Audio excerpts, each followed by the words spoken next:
क्या बड़ा खुलासा। प्रदेश में हुए हाई प्रोफाइल मर्डर मामले में विदेश में बैठे गैंगस्टर, कहां? विदेश में बैठे गैंगस्टर और स्थानीय अपराधियों का इंटरनेशनल गठजोड़ सामने आया है। कैसे यह नेटवर्क काम करता है और किस तरह यह बदमाश प्रदेश में अपराधों को अंजाम देते हैं, दोस्तों, एक रिपोर्ट हमने तैयार की है आपके लिए, आपके समझ के लिए। चलिए आइए साथ में देखेंगे।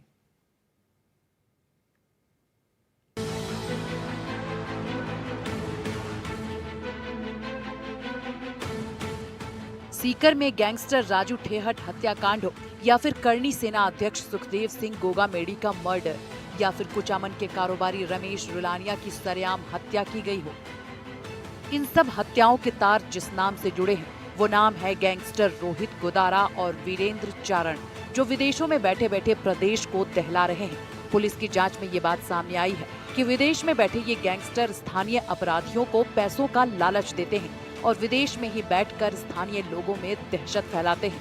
विदेश में बैठकर यहाँ के अपराधियों से दहशत और हत्याओं की घटनाओं की बात करें तो 3 दिसंबर 2022 को हुआ था राजू ठेहट का मर्डर। बदमाशों ने घर के आगे गोली से किया छलनी। 5 दिसंबर 2023 को करनी सेना अध्यक्ष सुखदेव गोगामेडी की हत्या। दोनों हत्या की जिम्मेदारी गोदारा गैंग ने ली। 7 अक्टूबर 2025 को कारोबारी रमेश रुलानिया की हत्या। जिम में वर्कआउट करने गए थे रमेश रुलानिया। फरवरी 2025 में 2 व्यापारियों को गोदारा गैंग से मिली धमकी। गैंगस्टर राजू ठेहट को बदमाशों ने उसे घर के बाहर बुलाकर गोलियों से छलनी कर दिया था, जबकि जयपुर में करनी सेना के अध्यक्ष सुखदेव सिंह गोगामेडी की उन्हीं के घर में घुसकर हत्या कर दी गई थी। इन दोनों हत्याकांड की जिम्मेदारी गैंगस्टर रोहित गोदारा ने ली। इसके बाद हाल ही में कुचामन में कारोबारी रमेश रुलानिया की उस वक्त हत्या कर दी गई जब वो जिम में वर्कआउट करने गए थे। दरअसल रोहित गोदारा गैंग विदेशों में बैठकर राजस्थान में इसलिए अपराधों को अंजाम दे रहे हैं क्योंकि उनके लिए स्थानीय स्तर के बदमाश मोहरा बनकर अपराधों को अंजाम दे पाते हैं। पुलिस जांच में सामने आया है कि विदेश में बैठे रोहित गोदारा और वीरेंद्र चारण जैसे गैंगस्टर लोकल बदमाशों को रुपयों और ऐशो आराम का लालच देते हैं, फिर उनसे फिरौती और रंगदारी वसूलने के साथ ही मर्डर जैसी घटनाओं को अंजाम दिलवाते हैं। वीरेंद्र चारण ही रोहित गोदारा गैंग को पूरी तरह से ऑपरेट करता है और हत्या सहित रंगदारी और फिरौती के मामले में ऐसे बदमाशों को चुनता है जो पहले से ही छोटे मोटे अपराधों में लिप्त हैं। वीरेंद्र उन्हें पैसों का लालच देने के साथ ही ऐशो आराम की जिंदगी का ख्वाब दिखाता है। जांच में ये बात सामने आई है कि आनंद पाल सिंह गैंग के कमजोर होने के बाद अब राजस्थान में रोहित गोदारा और वीरेंद्र चारण अपना दबदबा बना रहे हैं। अपराध की इस दुनिया में रोहित गोदारा का नाम हर हत्याकांड से जुड़ रहा है। उसके साथ ही रोहित गोदारा के राइट हैंड के रूप में वीरेंद्र चारण का नाम सबसे ज्यादा चर्चा में है। पुलिस के मुताबिक लोकल बदमाश स्थानीय स्तर के व्यापारियों और उनके बिजनेस पर चौकसी रखते थे, फिर उनकी जानकारी विदेश में बैठकर गैंगस्टर को उपलब्ध करवाते थे। लोकल बदमाश व्यापारियों पर रखते थे नजर, कारोबारी की जानकारी गैंगस्टर को देते थे। विदेश में बैठकर गैंगस्टर व्यापारियों को धमकाते हैं, व्यापारियों से फिरौती और रंगदारी मांगते हैं। रंगदारी देने से मना करने पर व्यापारी की हत्या कर देते हैं। हत्या से कारोबारियों में दहशत फैलाते हैं। व्यापारी या तो रंगदारी देते हैं या फिर उनकी हत्या हो जाती है।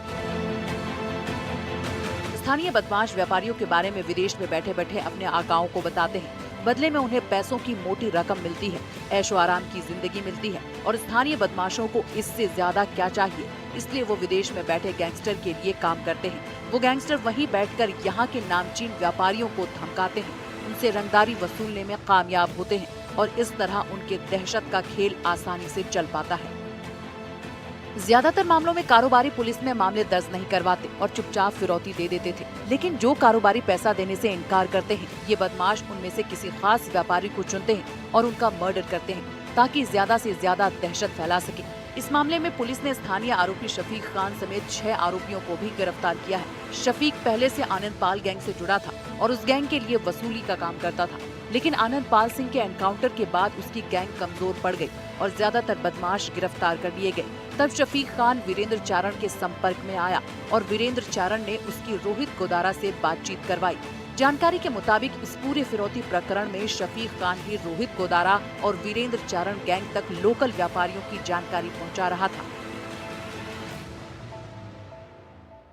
कारोबारी रमेश रुलानिया की हत्या के मामले में पुलिस ने 7 आरोपियों को अब तक गिरफ्तार किया है। इन सभी 7 आरोपियों की अलग अलग रूप में भूमिका सामने आई है, लेकिन अब भी मुख्य 4 आरोपी पकड़े नहीं गए हैं। हालांकि पुलिस ने इन चारों आरोपियों की पहचान कर ली है, जिसके मुताबिक आरोपी गणपत गुर्जर, धर्मेंद्र गुर्जर, जुबैर अहमद और महेश गुर्जर के रूप में इन आरोपियों की पहचान की गई है। पुलिस ने इन चारों आरोपियों के नाम और फोटो भी जारी कर दिए हैं। साथ ही इन पर 25-25 हजार रुपए का इनाम भी घोषित किया है। इसी साल फरवरी 2025 में कुचामन शहर के 2 और व्यापारियों को फिर से रोहित गोदारा के नाम से धमकी मिली। इस बार कुचामन के ही आदित्य जैन का नाम सामने आया। पुलिस ने जानकारी जुटाई तो आदित्य जैन के दुबई में होने का पता चला।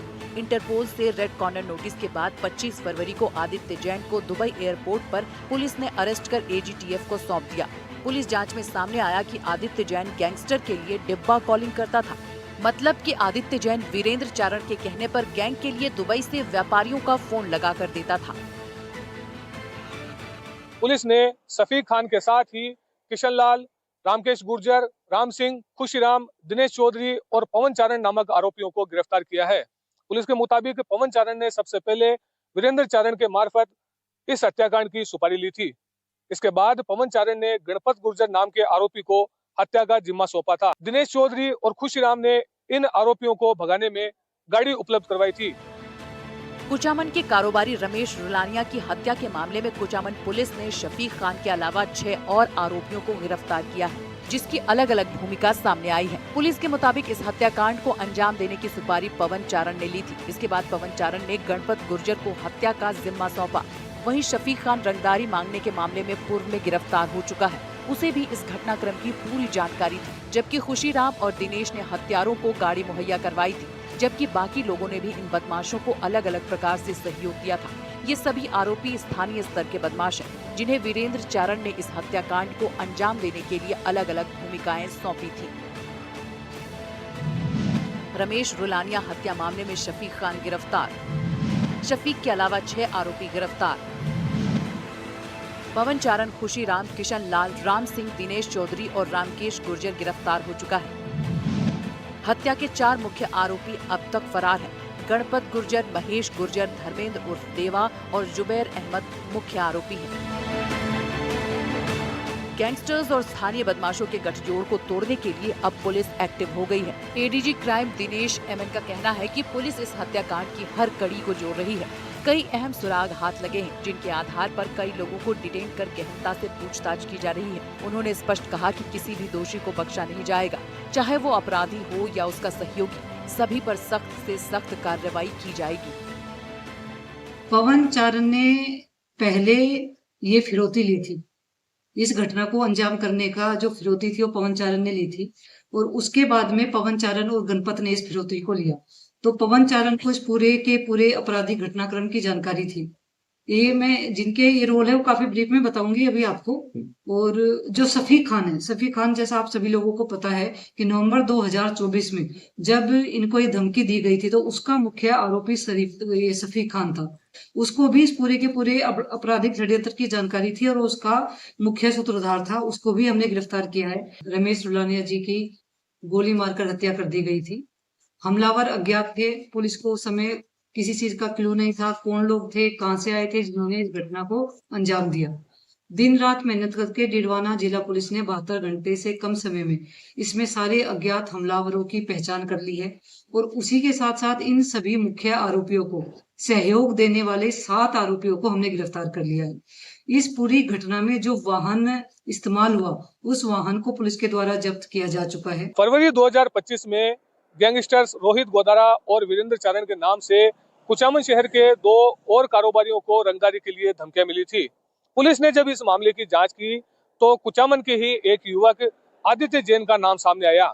आदित्य जैन लंबे समय से दुबई में रह रहा था और गैंगस्टर रोहित गोदारा और वीरेंद्र चारण के लिए डिब्बा कॉलिंग का काम करता था। डिब्बा कॉलिंग के जरिए ये गैंगस्टर्स व्यापारियों को फोन करके धमकाते थे। पुलिस का लक्ष्य साफ है। अपराधी कोई भी हो, अपराध और अपराधी पर लगाम लगाना पुलिस का कर्तव्य है और इसे हर हाल में पूरा किया जाएगा। सोशल मीडिया पर सक्रिय गैंगस्टरों की वायरल पोस्ट और ADG क्राइम ने कहा कि इन सभी सोशल मीडिया हैंडलर्स पर पुलिस की कड़ी निगरानी बनी हुई है। जो भी लोग इन हैंडलर्स से जुड़े हुए हैं या उन्हें फॉलो कर रहे हैं, उन पर भी सख्त कार्रवाई की जाएगी। इसमें जो भी इन्वॉल्व है उनको पकड़ेंगे। इसके अलावा जो जिसने भी सहयोग भी किया है, जिसको जानकारी भी थी, उन सबको अरेस्ट करेंगे हम लोग। अब तक उम्मीद है जल्दी पकड़ लेंगे। सर आपका लोगों को काफी बेहतर, मंत्री ने भी सीएम को ये कहा कि दिनेश अमन साहब उतरेगी। नहीं, ये तो सिर्फ मेरा नहीं है, तो पूरे राजस्थान पुलिस हमेशा ऐसे काम में अच्छा करती है। और मैंने भी काम पुलिस का ही काम है, पुलिस ने मेरी टीम ने किया है।